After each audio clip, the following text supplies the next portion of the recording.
S'il y en avait un qui était emballé par la voiture électrique, par ce merveilleux moteur électrique, c'était Luca De Meo, le patron de Renault. Pour lui, toutes les voitures devaient devenir électriques le plus rapidement possible. On devait enterrer ce vilain moteur thermique. Et 2035, la date donnée par les politiques était même trop lointaine. Oui, on allait y arriver. Bien sûr qu'on y allait arriver. Ça ne pouvait que marcher puisque les politiques l'avaient décidé.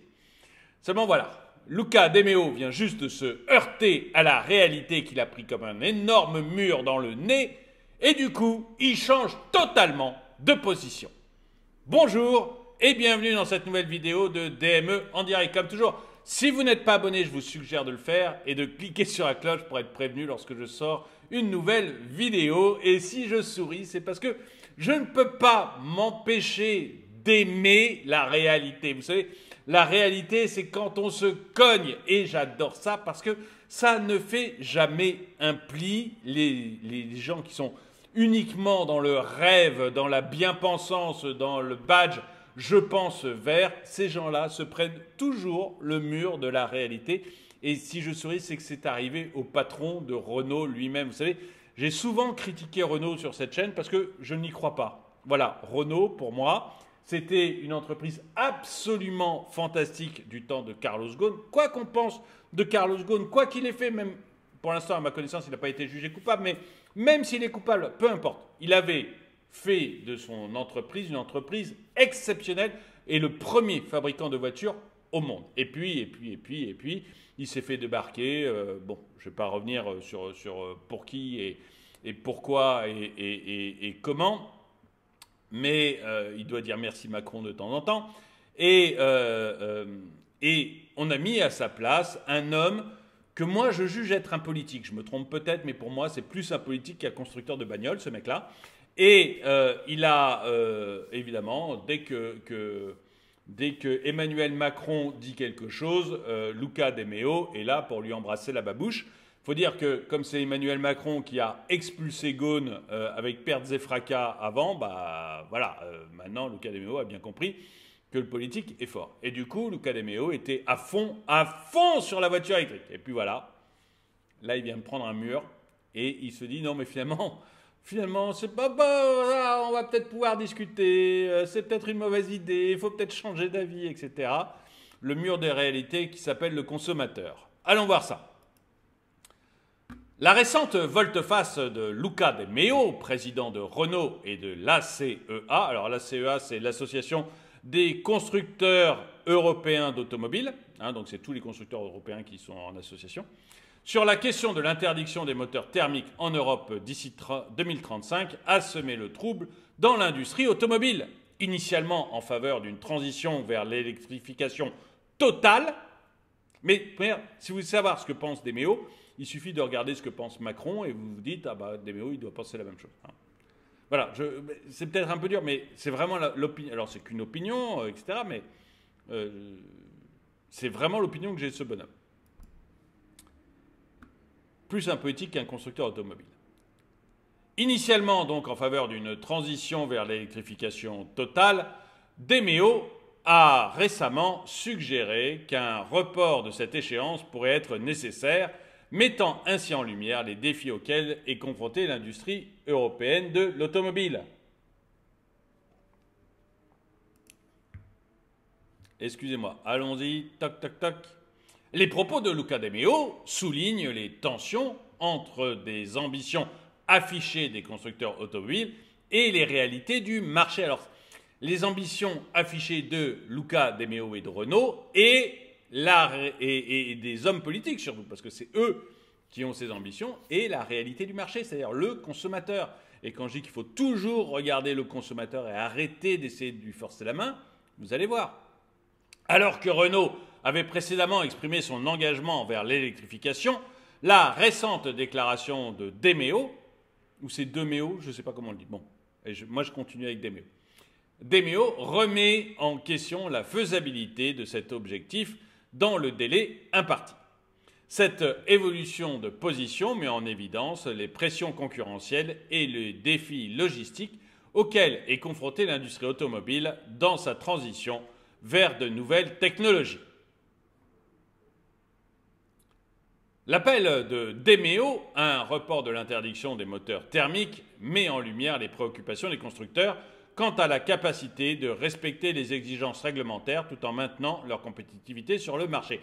Je vous rappelle des vidéos que j'ai fait, hein. On a vu Mercedes récemment, on a vu, j'ai fait une vidéo hier je crois sur Mercedes, donc Mercedes récemment, mais Audi, on a vu Volkswagen, on a eu tous les Américains, c'est en dehors de Tesla, hein, tous les Américains. Toutes les grosses firmes américaines comme Ford ou General Motors plient les gaules. Enfin, commence à dire, on va mollo sur l'électrique quand même, les gars. Et puis en France, on les voit les uns après les autres lever le pied sur l'électrique, jusqu'à BMW qui était plutôt en avance là-dessus, qui dit bon, on va voir pour l'hybride aussi. Donc on voit que tous les constructeurs sont en train de lever le pied, et le dernier qui ne levait pas le pied, c'était Renault et DEMEO qui étaient ravis de l'électrique.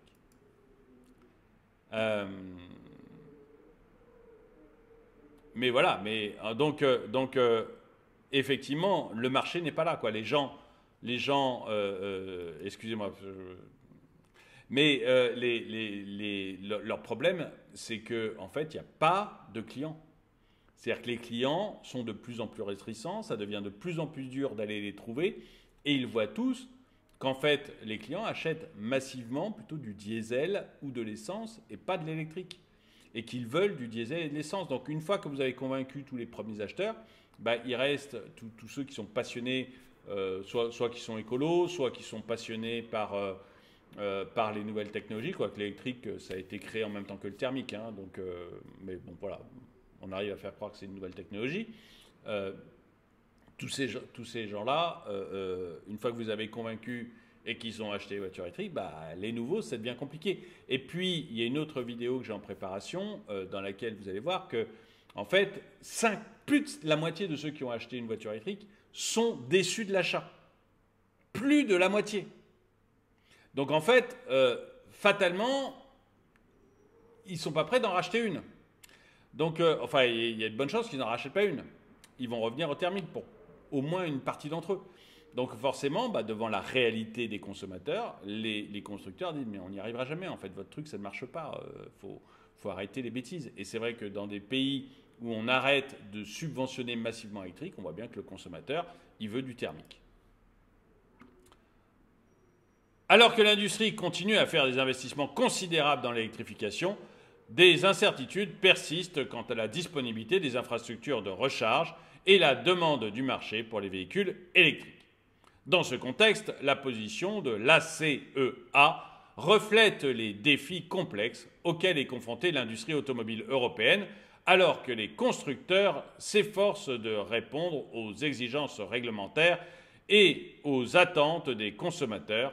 La réalité économique et logistique de la transition vers l'électrification reste incertaine. La récente déclaration de DEMEO souligne la nécessité d'un dialogue continu entre l'industrie automobile et les décideurs politiques pour trouver des solutions viables aux défis posés par la transition vers des nouvelles technologies. Alors que les constructeurs automobiles s'adaptent à un environnement en évolution rapide, la question de l'interdiction des moteurs thermiques reste un sujet d'incertitude et de débat au sein de l'industrie européenne de l'automobile. Et même les politiques sont en train de changer d'avis.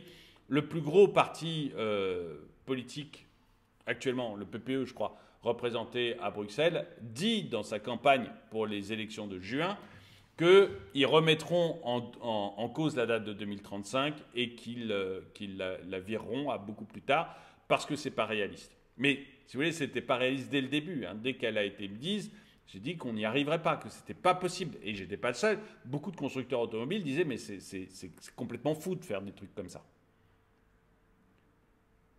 Donc on verra bien ce qui se passe. Mais vous voyez que maintenant, le dernier, je dirais, en dehors de Tesla, le dernier soutien des politiques en termes de voitures électriques, de constructeurs de voitures électriques, le dernier soutien, le cas DEMEO, commence à dire on n'y arrivera pas, il faut arrêter parce que le marché n'en veut pas. Les gens ne veulent pas de ces bouses. Donc il faut arrêter, il faut revenir, il faut arrêter de dépenser Vous vous rendez compte que pour ces bagnoles, son leasing, là, sa voiture pas chère, Emmanuel Macron a dépensé 13 000 € par voiture. L'État, il est venu chercher dans vos poches 13 000 € par bagnole. Et actuellement, on vient de faire 10 milliards d'économies au niveau de l'État, enfin, d'annoncer qu'on y arriverait, et on cherche 12 milliards. Et on cherche 12 milliards en allant les piquer sur les retraités et sur la sécurité sociale. Je vais faire une vidéo là-dessus. Mais on trouve 13 000 € à dépenser par bagnole pour des bouses qui ne marchent, enfin, dont le marché ne veut pas. Écoutez, je ne sais pas ce que vous en pensez, moi je trouve ça complètement délirant. Et je pense qu'à un moment, il faut quand même que nos hommes politiques reviennent aux réalités, qui se heurtent au mur de la réalité comme Luca De Meo, et qu'on laisse juste les gens choisir la voiture qu'ils veulent, sans essayer de les influencer en trafiquant les prix du marché, et surtout en donnant un pognon de dingue, alors qu'à côté, on économise sur les soins de vos dents et sur les retraites. Dites-moi ce que vous en pensez dans les commentaires. En tout cas, merci d'avoir regardé cette vidéo. Mettez-lui un pouce vers le haut, commentez-la, partagez-la. Merci à tous ceux qui soutiennent la chaîne. Et moi, je vous dis à très bientôt.